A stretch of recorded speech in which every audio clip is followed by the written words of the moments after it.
Good evening, everyone. We are live, another Friday night pint live. We should just call this Friday Night Lawless, right? It's Lawless Live here on Friday, waiting for Nicky to sort his camera out. But I'm here as usual.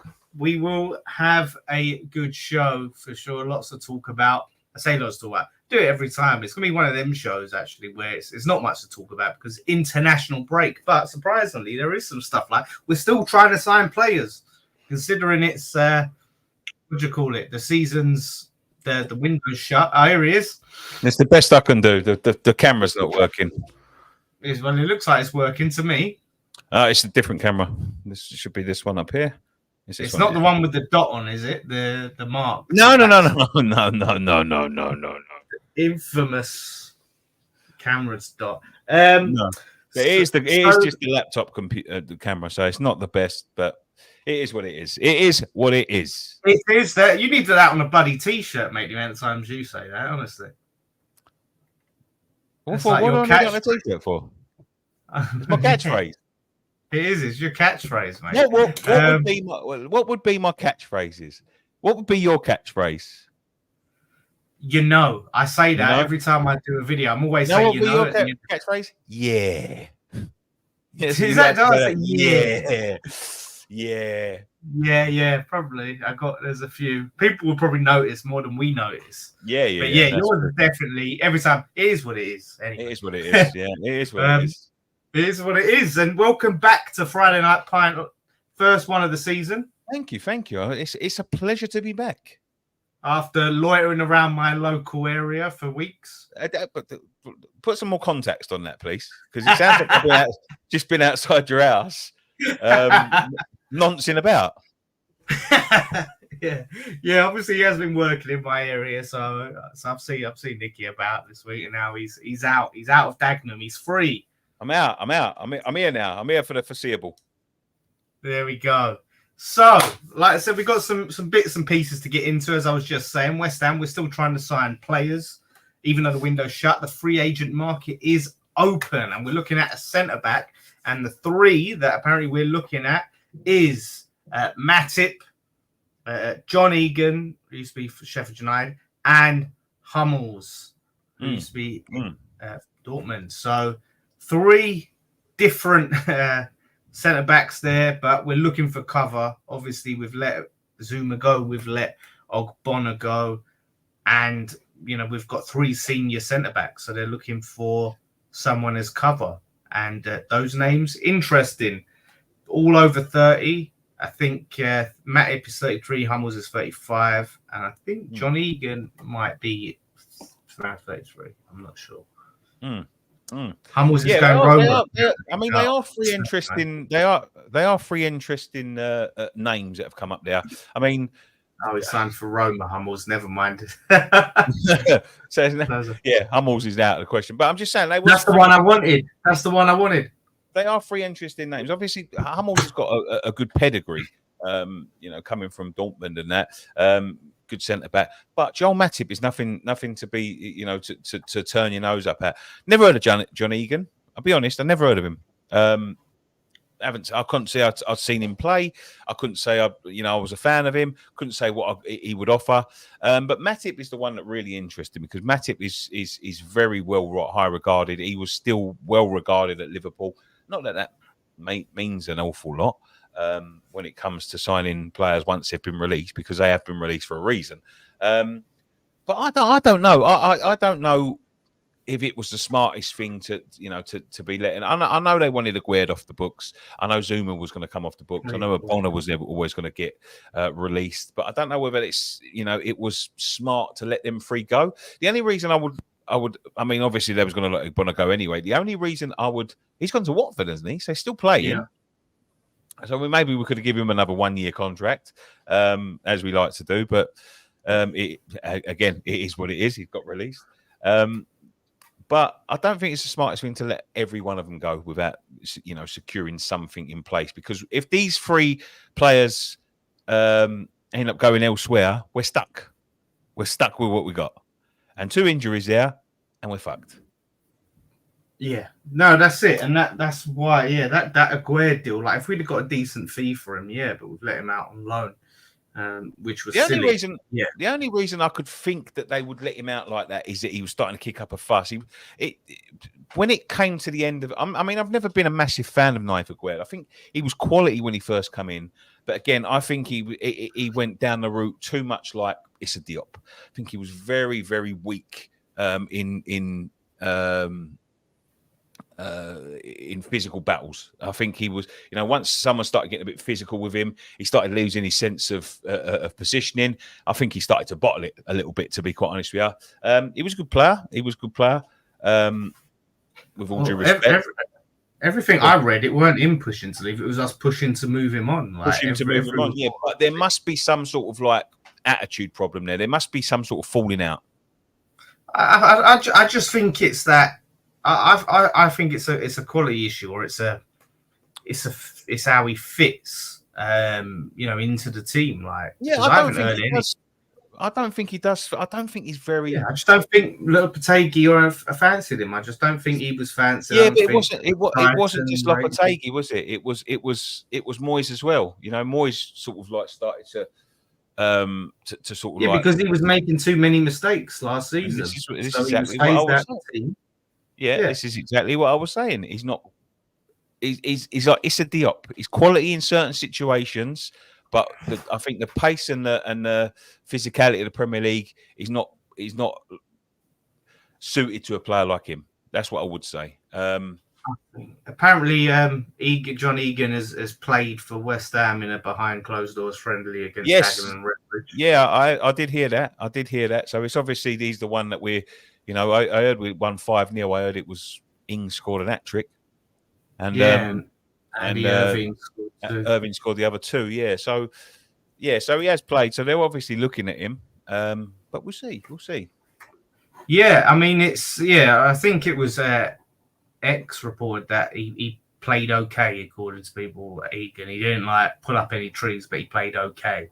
So obviously his fitness isn't there. If we sign him, I'm not expecting anything. I'm not excited for, but again, he's there to be the backup. He's there to be there if we get some injuries. And I think that's another reason maybe why they was keen to move on Aguerd and Zuma. Obviously, Zuma's knees have gone. You cannot be having a fourth choice. I mean, they're going to play very sparingly, unless they come in and they absolutely tear the place to pieces, like a bit like what Dawson done. Because when Dawson came in, he was the same. He was of the same ilk, really. It was somewhat one of them players where we was chasing Tarkowski for a long time, and that was my preferred choice. And I remember we signed Dawson as the sort of. Go on. It's a good job. When you said Tarkowski, I thought he's been shit at Everton. Yeah, but that's what I'm saying. We was chasing Tarkowski from Burnley, and I thought to myself, yeah, that's a good signing. That's a good centre back. And then we signed Dawson for $2 million. I went off my tits on this show when we signed him. I went off my rocker, telling him it was the worst signing that we've ever going to make. It's an embarrassment. He's never going to play for West Ham. The pedigree of him, and I've watched him play for Watford. He's one of the worst centre backs I ever saw. And he came in, and he was one of the cult heroes, one of my cult heroes, one of my favourite sort of modern day players. Dawson, you know what I mean? So don't never judge a book by its cover, as they say. It's all down to the fit. So, as I say, Matip would be my preferred choice, but I'm sure he'll be on a lot higher wages than someone like Egan, and it could be a match made in heaven.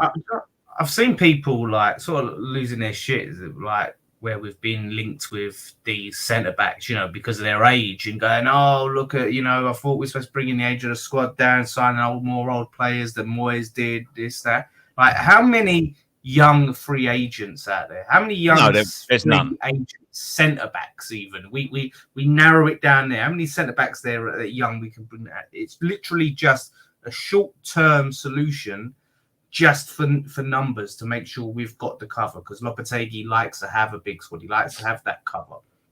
I mean, run the players into the ground. Obviously, there is the feeling that there could be a couple of centre backs in our youth team that could have the opportunity. He's obviously looked at them and thought otherwise. So But the thing is, I was saying this the other day to someone, about youngsters. When you say people were telling me, "Oh, I thought you want to give youth a chance and you want to sign another centre back." Like, there's a difference between giving youth a chance and relying on youth. I don't want to have to rely on youth. Yeah, right? yeah. If we give them a chance, it should be under the best possible circumstances, which means like. Initially, maybe we've got a comfortable game. We're winning 3-0. Bring them off the bench. Give them some time. Let's have a look at you.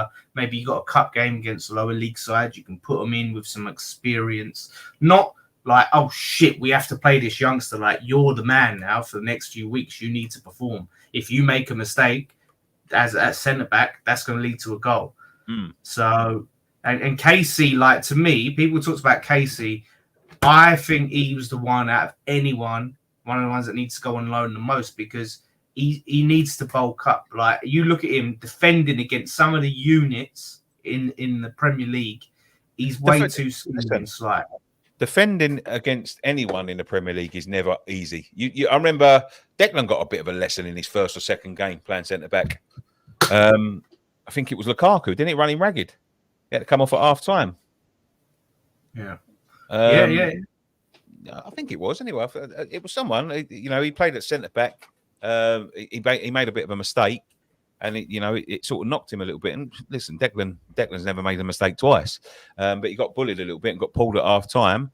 It can knock confidence. It can knock confidence. You look as skinny as Casey is. You just can't see him defending against men in the Premier League like that. And it's nothing against his talent, but he's still a young guy. He's still got to fill out, and grow. And I think, as if he got some experience in the lower divisions, he can get that physicality down. So for us to just go, oh, we got Casey, and then he's going to be like, we get an injury to Kilman, and it's just Casey's off, first choice for a while.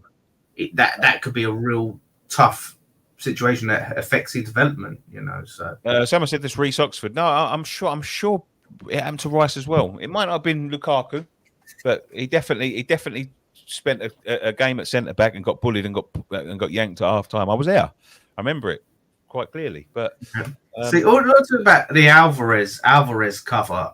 The problem is with that is you lose Alvarez. Yeah, I've never seen Alvarez for us play centre back. I don't know what he's like as centre back.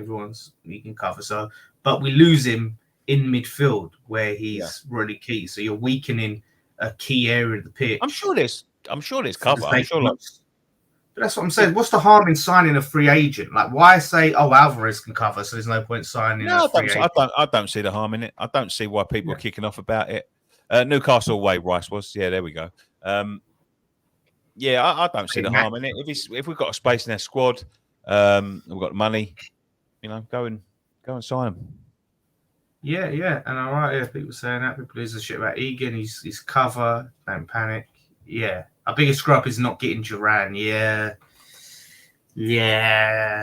that's looking bad. I was like, and listen, I've got to take the L on that one, because I was like, let's not get cave into their price demands. And now in hindsight, I'm like, we should have caved into their price demands. Hindsight's listen, it's always going to be a gamble. It doesn't matter. Like, I know he started the season well, but it was always going to be a bit of a gamble, wasn't it? When it come to 20 years old, I think he is. He done well for Villa. I think he done well for Villa. But you never know, do you? Like, if at the end of the day, if he come in and he didn't score for 15 games, people would be saying it's the stupidest thing we've ever done. I think the stupidest thing we've done so far is Guilherme, because we could have put that towards Duran. Yeah, I'm hoping that just clicks eventually, and it's just like, wow, what an astute signing that was. Everyone's looking at such geniuses, because at the moment it's hard to see it because he's not even getting on the bench for a lot of games, and even like cup games, like Bournemouth game, he's not getting an appearance. So I need to know about it, and I'm not hearing like any insight as into why. Like, usually you have reports or experts going, yeah, this guy is going to be the guy. Like, I don't know what the reasoning is, but we'll see. Like, Because if he just becomes like okay, or he just becomes like a cornet, it's going to be a disaster, mate. Because you think we could have used that on thingy. But yeah, so this is an interesting. Take some comments down. I'm just going to grab a drink. Yeah, don't mind. There was an interesting question. As Nikki's gone, well, I wanted to put that when Nikki was here. So I'll wait for this question. Here he is. He's saying drink water. So he'll probably hear me. Thoughts on Irving this season? Scored twice the other night. Does he get minutes this season? Oh, it's going to be so hard, isn't it? We haven't got. If we was in the Conference League or like Europa League, maybe we're at the. Well, sorry, I'm not saying we're not at the Carabao, but we've got Anfield next. It's going to be tough. Get past Liverpool. I don't know, man. I don't see where he gets them unless, unfortunately, touchwood, we get a key injury. Like, it's a strange one. He's looked good in pre-season, in these friendlies. I don't know. Maybe that's his level. There has to be a reason why the club were willing to sell him, and then they were saying they'd keep him, and he wanted to fight for his place. It's a weird one, the Irving one. I just don't understand it. Well, I haven't seen a lot about Irving, obviously. But the 2 games I have heard of him playing, I've seen one at Dagenham and Redbridge, and I was impressed by the geezer. But listen, being impressed by someone playing twice against well against Dagenham and Redbridge twice is very different about being, getting minutes in the Premier League. So, listen, I'm not educated enough on the matter to make a decision on it. He's looked good to me, but as I said, when you go back through the, Elliot Lee, he couldn't cut it. What was fucking Scott's best mate, Poyet? Oh, Poyet, yeah. He didn't cut it. Martinez, although he did go on to Spain and have a very good career. We had Silva. What was his name? Xavier Silva, Javian. What was his name? He was banging in goals in the youth team. Something Silva's like ex-Silva. Yeah. Someone's going to know in the comments. I think it's Xavier Silva or something like that. Yeah, he was banging goals, didn't work out. It's one of we've seen it so many times, haven't we? But he wasn't even an academy player. Like we signed him. It was Zande Silva, yeah. Zande, that was the one, yeah. But he wouldn't look like so. We've signed him. We put him straight back out on loan. Then we took him back and we put him in our pre-season. Then was open to selling him, and then kept him. Like I'd like to see you. It's different. You got to remember as well. It's different management from when he signed to when he's come back. Yeah, but it was weird. Why did we put him on loan straight away? Like the previous management signed him and put him on loan. Yeah, but that happens. That happened. We signed that Kante and put him straight back out on loan. That young kid Kante. So yeah. But it's weird. Like these, when these happen. How often do you see these players that you sign and put straight back out on loan? How often do you see that working? I was a bit shocked with we let go was Flynn Downs. I was quite surprised with that one. Although I do think that was really good money for what he was, for what we signed him for, what we got out of him and what we got back from him. Maybe that was just irresistible money. I don't know, but I was a bit shocked.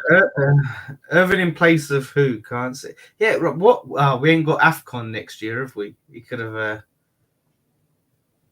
No. So no AFCON.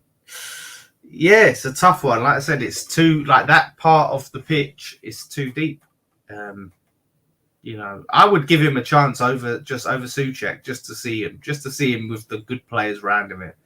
See how he does. That's what I want to see. I want to see how he does in a competitive game with the first team players to see how he looks. Let's reel off some comments then, Dan. Let's get some comments going. Yeah. Brandon George, Brandon Gogi. Sorry, mate. Says coincidentally the injury John Egan suffered was against us at London Stadium. Yes, I think he must have had a bad injury and it's derailed him. Which again, it's like Matip has had a lot of injuries as well and hasn't played a lot of games. So, typical West Ham signing. Rich Hines says they said when we signed Gilworm he was one for the future and probably won't get much game time this season. How old isn't he? Like 19 though. He's Gilworm. 18. He's 18. Yeah, he's 18. So he's one that we want to see him, in at least a couple years or something. But is he even playing like in the under 23s? Have they even got him in that? He would be playing some sort of football somewhere. Not going to just let him go. He's not just come over to go and have a little. Sometimes he's on the bench, sometimes he's not. Has he? I don't know. Has he played any? Has anyone seen him in the under 23s? I'm sure Big Dave would have. I'm sure of it. I'd hope he would be. I'd hope he'd be doing well in that and scoring goals and having a good, performance. What's this? Nick from Camp Blues said Gilworm actually cost us around 6 to 7 million. So I don't know what's true. Do you know, Dan, on it? I only know what's been reported, so I don't know how he knows that or where he knows that from. I can't confirm that. It might be 6 or 7 million this season. Yeah, there's probably clauses and stuff like that. Yeah, they won't be paying the full amount up front. It probably going to cost out of the budget. It probably cost 6 million, but they've got to obviously pay another 6 million next year and a 6 million next year, or whatever. Just some autistic guy says, "I'd like Martial and Matip. Has only just turned 33 for time of Premier League experience. Won't get much better fourth choice. Is Martial free agent? He is, yeah. Weird, isn't it? I wouldn't take him. I've seen him play a good few times, mate, and he is fucking pathetic, to be quite honest with you. He's not the 19-year-old kid that burst on the scene at Man United back in the day. He's definitely not. Tony Marshall came from France. Dealers press said he had no down the train. Tony Marshall. Don't get me wrong. When he first came along, he had great talent. He had fantastic talent, and he come onto the scene and he burst on the scene. 2 goals against us, wasn't it? At the last game of Upton Park. Was it? I think it was. Yeah, I think it was. Yeah, 2 goals. Yeah, I think he did. He liked a goal against us. Yeah, that fucking the commentator. What's his name? And he come and scored that goal, and he just basically had an orgasm. And he was like, "Oh yes!" Memphis. Oh yeah, that was a Sunderland game. Yeah, that's it. Anyone that plays for Man United, they get that. But yeah, people say Memphis is better. I've heard Memphis is going to Brazil, but maybe I'm wrong. But yeah, that's the thing. So, Martial left, giving Mbappe his chance at Monaco. There you go. Interesting. There's a little. So Man United have helped out them, but not themselves. Helped out Mbappe, but not themselves. But yeah, you know what? Like, speaking on, read this comment. The Premier League is where the money is, and European football is what gets talent in. I know this will upset most of the faithful, but we need to bin the cups. So what he's saying is we should focus on qualifying for Europe over the cups because basically, we don't get money for the cups, and the European in Europe attracts the players. That's an interesting. Okay. All right. So let me just say this, right? Interesting point, right? But we do not support Arsenal, Manchester City, Manchester United, Chelsea. Who else is it? I'm not going to even mention Tottenham, but we do not support that group of teams. Yeah. Where do you find success? Where do you find success if you don't find success in the cups? Because if we bin the cups, there is no chance for clubs like us. I don't care about money. I don't care about the fact that Chelsea go and get talent or Man City go and get talent because they're playing in the Champions League. It doesn't really bother me. I'll go to watch West Ham. I don't go to watch. I went to West Ham on last Saturday, not to watch Erling Haaland score a hat trick, but to see West Ham play Man City. That's all I go into. So if you've been the cups, where does your success come from? Because all it does, right? And we're going to talk about this in a second. All it does is give the Premier League elite more scope because they've got more chance to concentrate on the leagues. They've got more chance to get in the talent. They've got more chance to get in the money, right? We have got no success, right? Let me put this. Our club, without cup competitions, we have nothing. We've had nothing in our history. So just remember that before you say bin the cups. But no, what he's saying by bin the cups, do we need to bin the cups? Do we need to basically I think he's saying I think he's saying does the league need to bin the cups?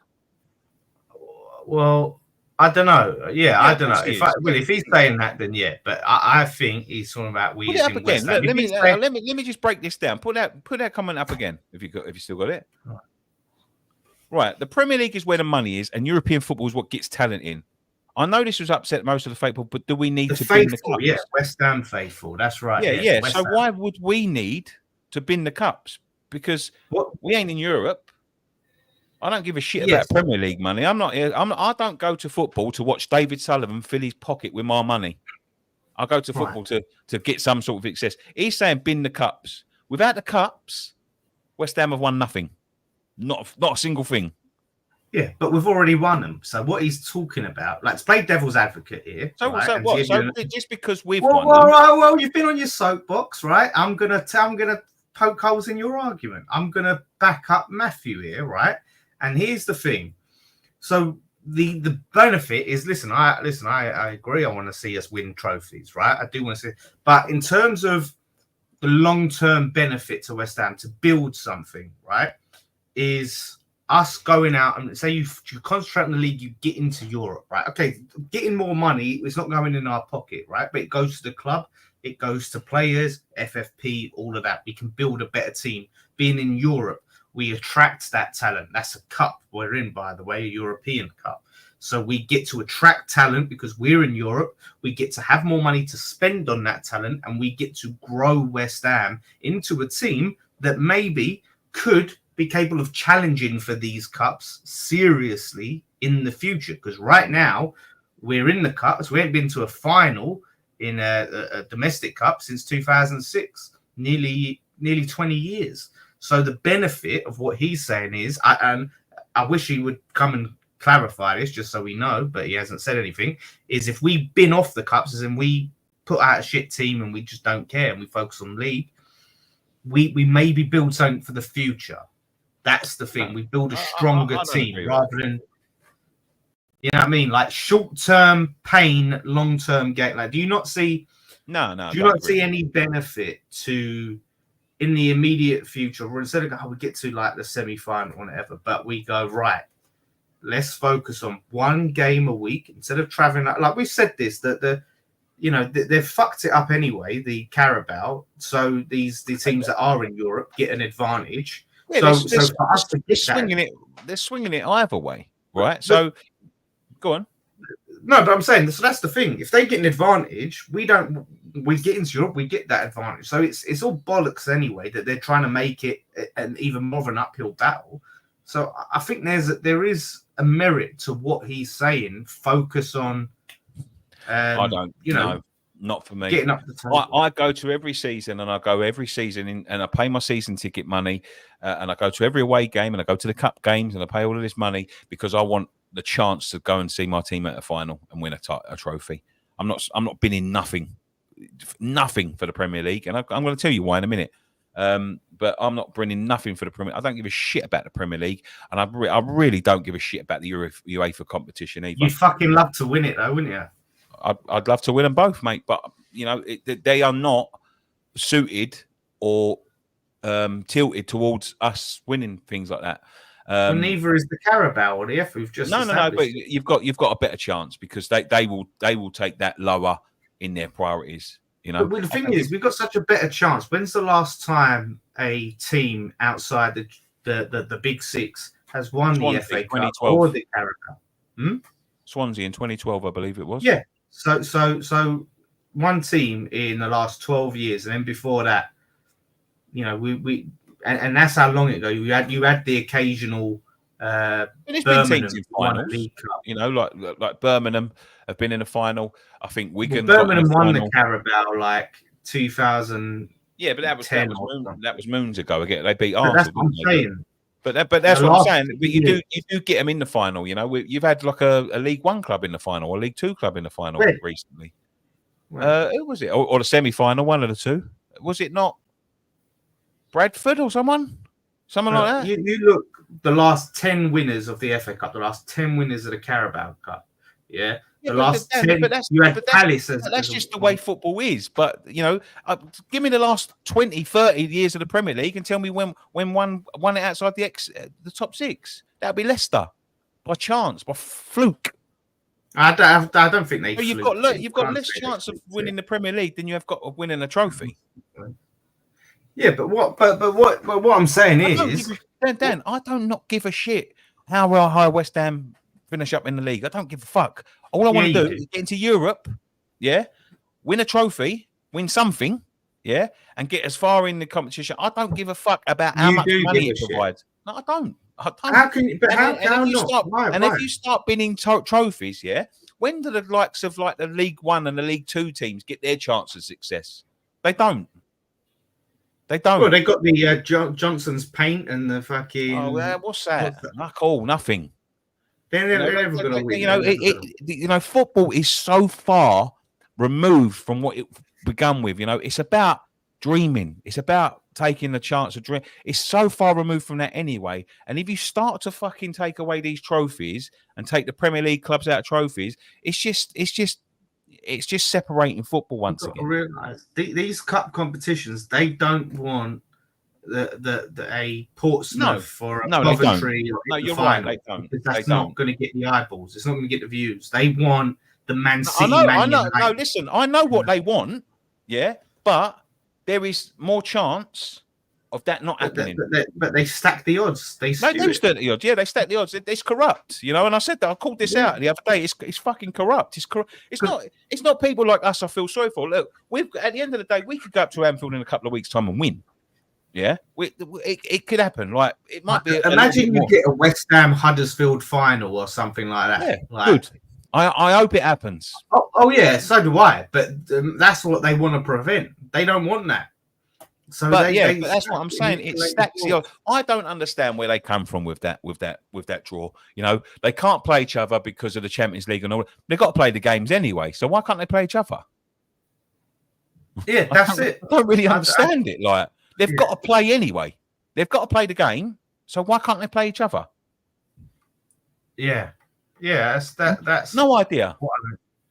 So this is it. Yeah. Since 2000, only 3 teams outside the top 6 have won the FA Cup. Tell me, since 1992, how many teams outside the top 6 have won the Premier League? Blackburn, but they was a top 6 club, and Leicester. Yeah, there probably was. I'm sure there was. Probably was another one. That's it. No, that's it. Blackburn, I thought, at the time, Blackburn, this was before the money. Blackburn were a top 6 club and they went down the fucking pan. And Leicester, that's it. Chelsea weren't a top 6 club when they won the league. But they'd already started spending money when they won that. Yeah. But this is it. Like, but what he's talking about is if you, for a few seasons, concentrate on building, you can then have a squad that is good enough to seriously challenge for these cups. Once you build that quality side and become a top team. I don't see how, because it's the same for everybody. Then I don't see because how imagine West Ham became. No, I don't agree with it, mate. Imagine we became a consistent European team. We was for sort of 3 years, but we spend a year out. Yeah, the cups are a realistic way of getting into it for teams like us. A very realistic way. Listen, until we fucking get to a final, I won't see it as realistic. But I think we want to try and build a better team. I want to build a team that can win it because every season, West Ham fans always we talk about a cup run. This is the thing. Every time West Ham, I want a good cup run. We never talk about, I want to win the FA Cup, I want to win the Carabao Cup because we don't believe we can win it. It's all we hope for is a cup run. Right. Believes we can win it. Well, he does. Yeah. I don't know if he still reckons we can win it now. We're going to Anfield. No, well, a lot of the players didn't. A lot of the people didn't realise about what the rule changes until they started fucking drawing balls out of a different bowl on a night. No, that's it. You know, the whole thing's fucked anyway. I mean, you know, they should But then again, the clubs do know about these rules, so they let them these fucking rules pass. But there we go. So, cause someone asked this question to me on the stream today. They said to me, "Would you?" They said, "Would you rather win the FA Cup or consistently get Champions League and then challenge for a chance to win?" So your team would challenge for the league. There's no guarantee we win the league, but we challenge for it, which means we are in with a chance of winning the league. So you say this again. Say this again. So either win the FA Cup, right? Yeah. Or no, I'll take that. You wait, hold up, or you qualify for Champions League and then challenge for the Premier League, which means, and it's not saying you don't win the league, it means you challenge. There's a chance you win the league, no guarantee. That you do you know what? If we can challenge for it, then yeah, I'll take the challenge because you could win it. It's a gamble, I mean? Yeah. But I'm not going to grumble either one. So no, you wouldn't. But it's an interesting comparison of like, here's a guaranteed trophy in the FA Cup. I'm really not interested in the Champions League. I'll be honest, I'm really not interested in it. You say that. You was buzzing over the don't get me wrong. Yeah, I love the conference. And to be quite honest, I love the Europa League as well. But the Champions League it stinks. It's another one of them ones that stink. I mean, all the rules that they've done this season, these are the reasons why we have to change our domestic cups because of the fucking rules that they've. Yeah, but they've done it in the Europa League as well. It's only they have. Yeah, they have. But there we go.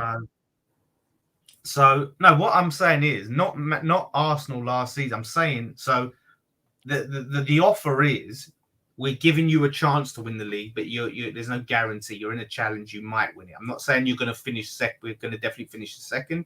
We might finish second or third. That's the gamble, right? No, guaranteed trophy so chance. To be fair, if you're guaranteed to be there or thereabouts and about the 36, 37, 38 game, I'll take that because it's exciting. You know what I mean? Like, exactly. But I'd take the FA Cup over qualifying for the Champions League. If someone said to me, FA Cup or qualifying for the Champions League, FA Cup, League Cup, fucking the Betway Trophy, I think. Yeah. You know what I mean? Like, it's the Champions League. Whoa. What did you say? Betway Trophy over qualifying for Champions League. You've lost me there. I'm digressing. But we qualify for Champions League, Nick. It's not just about playing in that competition. It's the players you can attract and the money, which you're saying you don't care about money, Nick, but we need money. Who are we going to attract? Who are we going to attract? Well, who did Newcastle attract for one season in Champions League?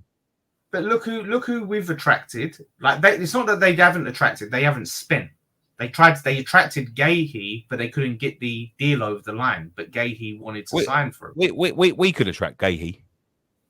I don't know. He's done for fucking Crystal Palace, Dan. We could definitely attract Gahey. Yeah, I know he's from Crystal Palace, but if he believes that he can get a move, like let's talk about Liverpool. Liverpool are interested in Gahey. Yeah. So if he thinks he can get a bigger move than West Ham, then we're not going to get him, even though we're a step up. Liverpool's a bigger move than Newcastle, and he's willing to move. Yeah, to Newcastle. it is. But Newcastle were the only club that was seriously in for him. But we attracted Kudus and we was in. What was we in when we got Kudus? Was in the Conference League, right? No, yeah, it was in the Europa League. Europa League, yeah. It was in Europa League. So we've attracted so. Like I said, the money is important because of FFP and profit and sustainability. We've just spent a load of money. We was all buzzing over how much we spent. If we don't care about money, we wouldn't care about West Ham splashing the cash. Right. Do you know what I mean? Funny you should mention profit and sustainability and all that shit, because I've got a feeling that that's all going to collapse. I've got a feeling that that's all going to collapse. That I think that Leicester case is one of like a marker case. Give us a bit of background so we know a bit of context. Yeah, so Leicester, they wanted to deduct points to Leicester. I mean, I don't know the fuck the Premier League think they are, because Leicester, when they're trying to charge them for, Leicester was submitting their accounts when they was in the Championship.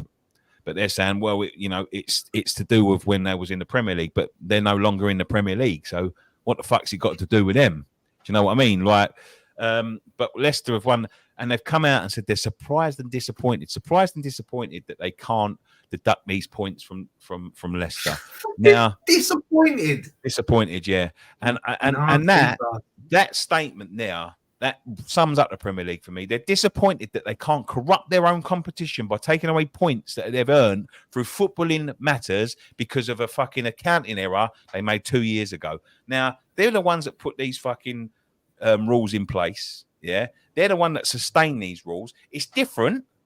It's a different amount that Man United can spend, Man City can spend, than Leicester can spend, right? So if it was 150 million pounds for Manchester United, wouldn't be a problem. Like, and it's just, you know, they're surprised and disappointed because they've got to a point now where they've done it to Forest, they've done it to Everton. Everyone's shitting their pants, you know what I mean? Everyone's shitting their pants and everyone's scared to be able to compete because they don't know. But you know, it becomes unsustainable, you know. And I think someone's looked at it and thought, well, no, because they're basically telling them, you know, you see it with Newcastle, they've got billions of pounds, they've got more money than anybody in the fucking world, yeah, Newcastle. But the Premier League are determining how much of that they can spend, yeah. Now, listen, I understand that there's been, you know, listen, these are the problems that they've brought in the Premier League, right? They're the money, the people chasing the money and the people going broke is the divide that they've created by creating the Premier League and you know, dividing all the money and the way the money's distributed amongst the top clubs. They're the ones that have sort of dangled the carrot in front of these greedy owners to try and chase, yeah? And I do understand, right? I do understand, yeah, that people, you know, they can take these clubs and mishandle them, trying to chase a dream, you know, trying to chase that 1-2 seasons of Premier League money, right? But let's remember, that's what they've created, right? But where they've come unstuck here is they thought they could dictate the way it works. And somebody turned around and went, you know what? You're not allowed to, really. You're not really allowed to start taking points off people because of accounting and all of that sort of thing. And that's sort of I think that's one of their things where they're thinking, well, shit, we can't control who stays in you know, at the top of the league. If they start spending money that they ain't got, we can no longer use a points deduction as a deterrent for them to stop, you know, because, you know, if they're turning around to someone like Leicester and saying 150 million pounds too many, but Man United can spend $1 billion because they earn $1 billion. Come on, you know what I mean? Like, it's not sustainable. You'll never be able to catch the gap, right? So now they've had that little safety net taken away when they've, you know, somebody's turned around and went, you know what, you're not allowed to take points off of them because that's footballing merit. That's nothing to do with accounting and, you know, all of that sort of stuff. And now I'm thinking they're thinking, shit, you know, we're going to lose control of this. People are going to start taking the fucking piss out of us. They're going to look stupid.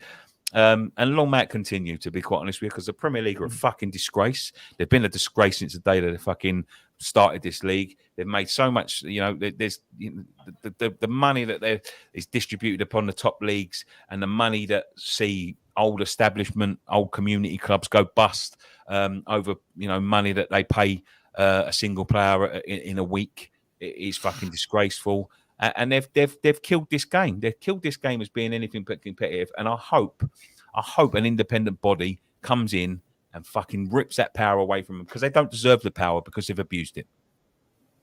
Yeah, and if they're disappointed that they can't deduct points from Leicester, imagine how they feel when fucking Man City fucking absolutely mug them off in court, because I think Man City are going to win that case. Yeah, and if they win that case, then they are going to, I think, take legal action against the Premier League, because if Man City are cleared of the charges, then the Premier League then have effectively caused them all these issues, all this stress to the team, all this uncertainty around the club, and as obviously had an impact on everyone involved in Man City. So Man City should turn around and sue their asses, which I wouldn't be surprised if they did, because honestly, they just seem to be a shambles, and they're confident. And I hope they do. Man City do make an example of the Prem, and they can fucking get back in their box. So good on Leicester. But for them to be disappointed, I don't want to play in leagues where financial mismanagement by the top determines what happens on the pitch.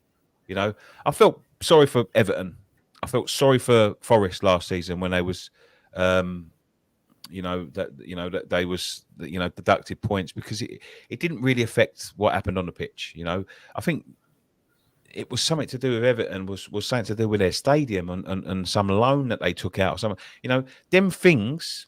Yeah, listen, the owners should be fucking held responsible, and they should be held personally responsible. But you shouldn't be deducting footballing points. Points that supporters have gone. I mean, you deduct 10 points from Leicester. That's 4 games that they've gone to that mean nothing. Supporters have paid money to go to. They mean absolutely nothing. For something that ain't in their control, that ain't in the players' control, it ain't in the manager's control, it ain't in the supporters' control. It's in nobody's control but the person sitting at the top of the fucking financial ladder. The problem is that any punishment they make is going to have a footballing impact, right? Because if they give them a fine, but a fine you can get round down. Points you can't. Well, I mean, if you was to fine Everton, they'd have to sell players and stuff like that, which they had to do anyway. But yeah, I think the fact that they've said that they're disappointed they can deduct points, which means they want to deduct points. The thing should have been like it's there as a deterrent. They say FFP profit and sustainability is to protect teams from owners, as you said, who mismanage the club, mismanage finances, and leave them in a bad situation. So then, why would you be disappointed you can't deduct points from a team if you can see that there's no problem there? There's no problem with this club being mismanaged. Exactly. So you want to do it for another reason beyond protecting clubs. There's something else at work there. So yeah, man, they're massively corrupt. Yeah, it's corrupt. It is corrupt. But they're coming unstuck. I mean, they just made these rules up as they go along. Again, it's one of these things where somebody up there, I'm sure, it starts off as good intentions, but then they start to see exactly how much power they can wield and all of that sort of thing. But there's someone up there that just they haven't thought this through. They haven't thought it through at all, and they're just making it up as they go along. And. Yeah. You can't do that. You can't do that. Yeah, no, I agree. So yeah, to hell with him. On another news, actually, it's back to West Ham. Apparently, Lopetegui, he's cut the numbers of days off. He's giving West Ham players less days off for the squad at the training ground in an effort to improve the side's work ethic, which is interesting. So this is one of them moves that could either you look at it and go, "Oh, that was genius," or that just a spark, or that is downfall. That was where it all fucking went wrong. It's one of them. I remember, yeah, there is a balance. I think. I'm sure that he knows what the balance is. I remember Christian Gross. Tottenham's manager. Back in the days, man. He made them train twice a day. And the players were really fucking they was turning up to games exhausted and that. But I'm sure I'm sure it's just a temporary measure until they get up to speed with their fitness. It's a lot more of an intense way you want to play and an intense press. And I think because of the previous management and the way that the other they used to train before, I think some of them are struggling a little bit. But there we go. Yeah, it seems to be that way. And we're not in Europe this season, so there's less games. Yeah. There's less time to get. There's less games to get sort of match fit, and competitions to get match fit in as well. I'll tell you what. Another one I saw, Dan. Yeah. Oh, here we go. Before you get to this, let's get these couple of comments. Oh, there's a super chat. Before you get to, Sushant's back because I haven't seen him in the chat for us. $9.99. Thank you, Sushant. Says, love you guys. This season is going to be great for us. I don't know about Matip though. Anyways, come on, you Irons. Yeah, come on. Nice one. I agree. Well, I think it will be a good one. Yeah, a few people would doubt it.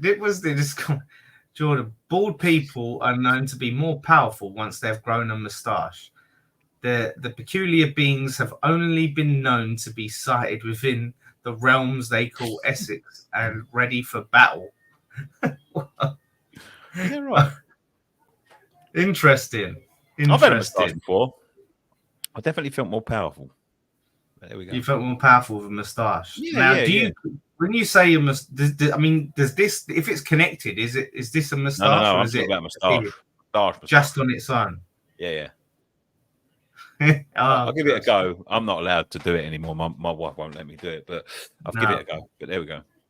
I think I did it once for a Movember or something. That looks right weird. Maybe we should get everyone to do it for this Movember. Yeah, do you know what? I'd be very interested to have everyone see Ryan with a moustache because he's like Scott and Ryan. Do you know Graham would look like Magnum PI if he grew a moustache? No, do you remember he grew one? Didn't he grow one? Oh, he grew a beard, and his parents didn't like it. He told him off. If he grew a moustache, he would look like Tom Selleck, mate. I'm telling you. He would. Let's get that petition. Graham. We should make one of them handlebar moustaches. Yeah, it would look like something else. Franco C says, "Would you guys take Luke Shaw next season?" Rumors saying Man United have had enough of him. Nah. I'm all right, thanks. He's a good player. He's a sick note. I'm not taking him. He's injured all the time. Luke Shaw, and he's out. He's overweight. Right now, listen. Oh, here we go. Lopetegui's changed his mind on Danny Ings.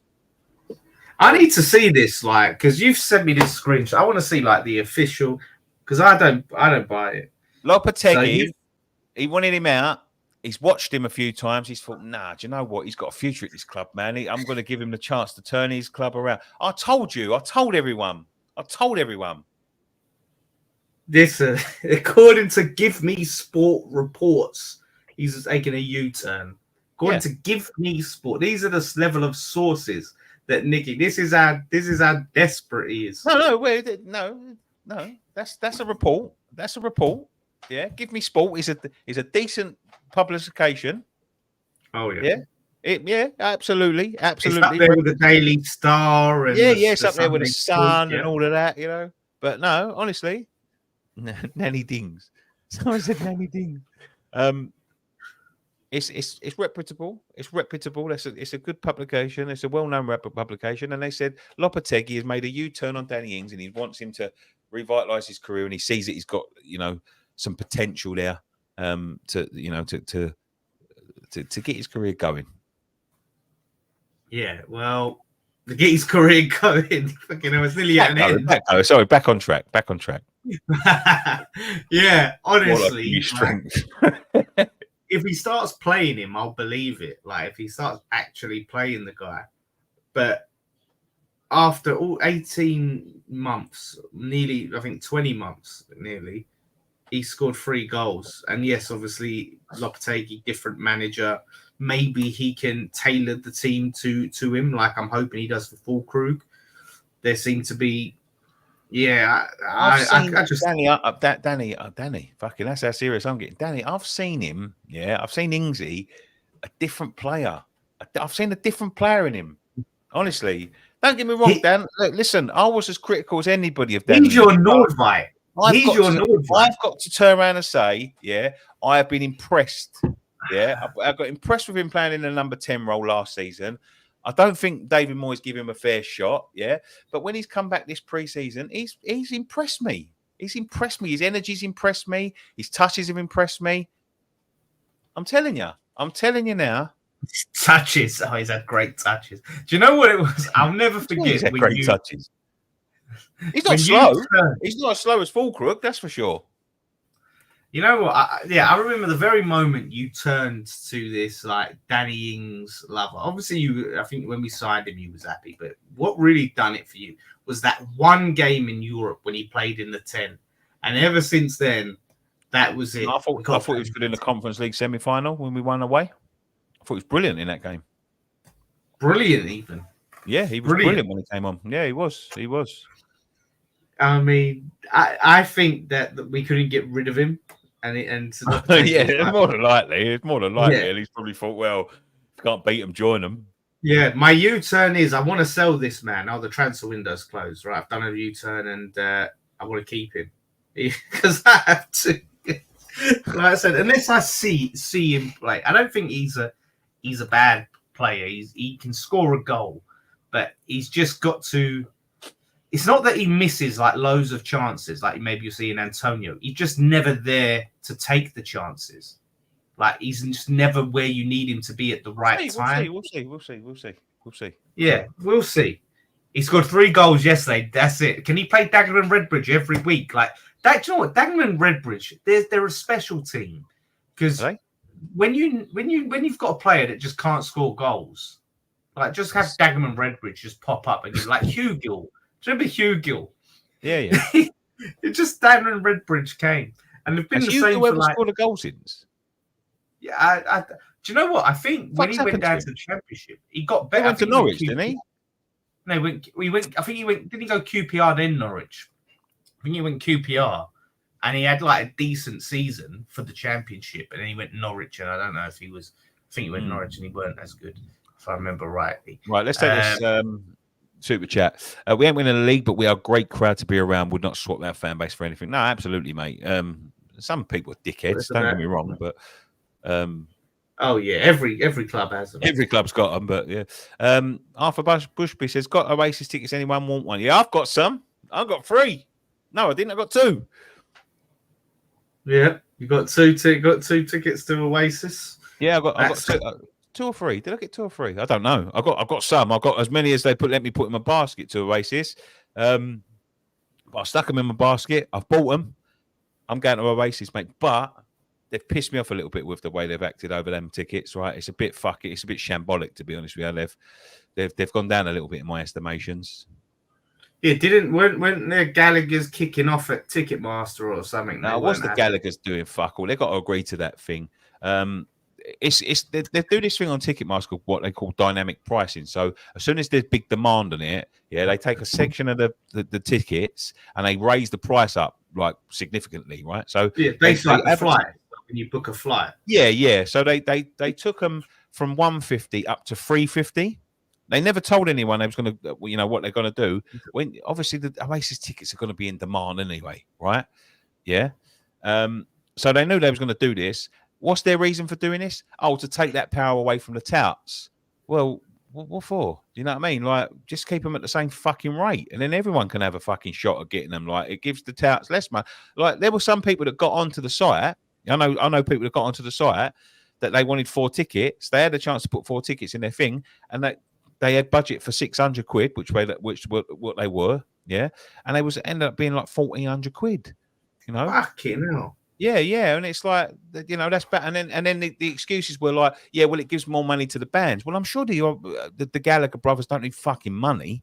You know what I mean? Out of everything, I think John down the road needs fucking more money than him. I think part of the reason they're doing this reunion is they do need the money. I don't believe that, damn. As Liam said, no one's buying tunes no more. They're all pirating it, so they're not buying tunes. So I've got to make my own tea, lad. Right? Where's he from then? Has he moved? He's from just where Jimmy Savile's from. Really? What, Savile, didn't it? Yeah. Now then. No one's playing the tunes anymore. Don't look back in anger. But yeah, no. They need to come out and say something, them 2 brothers, because they've. There we go. Yeah, but like I said, it's a cool thing. So myself, I'm not their biggest fan of Oasis, so I understand. I love them. I have always loved them. Yeah. We just happened to have the Man City on the day that their fucking Oasis tickets come on sale. Yeah, it's typical. He was there, wasn't he, Noel? He turned down a seat. He's lucky I didn't fucking get hold of him outside and get him on a fan cam. He's lucky. He turned down a seat in the director's box because they have a dress policy of wearing a suit, and he didn't want to wear a suit, so he said no. Good on him. Yeah, he's definitely still just a normal bloke. Nick, you know what you need to do? Grow that hair out. Grow them sideburns over your ears. You've got to do it. I look Jewish, man. I've got no hair on top. Just get a little. I'll end up looking like a Jewish man. But yeah. So someone said there was a comment. Someone wanted to know how much a ticket is at West Ham. Listen, we've got a lot of who knows these days. Yeah. Honestly, we're still doing the bloody stick to the date show. I thought that weren't a bad impression. People aren't You aren't impressed. I went to Oasis. Someone just said they went to Nebworth. I used to work at Wembley. I used to work at Wembley Stadium. So in 2000, I got into the Golden Circle for now, right? Me and my brother went. It was one of the best things I've ever seen. Although Liam, right, I watched it back. He had a fucking meltdown on the stage. Yeah, when we went, he was just slagging off Patsy Kensit like constantly, because apparently, right, yeah, this is because of the they truth, were right? together, weren't they? They was together, yeah. But the night before he done a few Wembley shows, right? So the night before we went, right, apparently he went to the gig, yeah. And Patsy Kensit, while he was at the gig, went and cleaned their fucking flat out, and he went home to fuck all, like nothing. So the next day, he's come on stage and he was fucking. I didn't know what he was saying at the time. I wasn't really paying attention. But yeah, when I listened back to the gig, like, and I don't remember it like this, but it was fucking awful. Like he was all over the shop. Fucking hell. I preferred but the ticket anyway. prices, right, for the Golden Circle was £30 and £50. That was the ticket prices. Fucking hell. Yeah. There you go. Now it's a long way from that. Fucking long hell. way from that, yeah. But this is the thing though. It's because music artists, they mostly make their money from live now. Well, they have to. They have to. They have to make their money from live. People don't buy records anymore. Don't buy tunes. But I preferred Blur anyway. I was much more. I had to listen to one or the other, and I think, Nick, you're a bit of a Southern sellout. You know what I mean? If you prefer Oasis over Blur, I just always prefer them. I liked Blur. I liked Oasis. I liked Foo Fighters. You know, I thought Linkin Park were decent. I thought Radiohead were decent. You know, I liked a lot of that music, but Oasis. But back in the 90s, you was Oasis, you was Blur. I was Oasis. I was Oasis all the way. Southern sellout. Look at him. So the other bit of news. I can't stop talking like that now. So I need to stop talking because it doesn't. Yeah, Suede. That was a good band. James. I never really liked James. No, Suede. Noddy older. I didn't mind. Right. Can we start wrapping up there, please? Because I think my cat's trapped in the toilet. Oh my god! I don't know how that's happened. So anyway, thank you everyone for watching. I did get all the chats in Friday night. Yes. So next week, obviously, we're gonna have to build up to the Fulham game. Big game. We need to win that one. We do need to win that one. We've had a tough run, but we've got some winnable games coming up. So let's do it. Yeah. Anyway, thank you for watching. We'll be back with all the stuff next week. Have a great weekend. Enjoy it. And one thing left to say.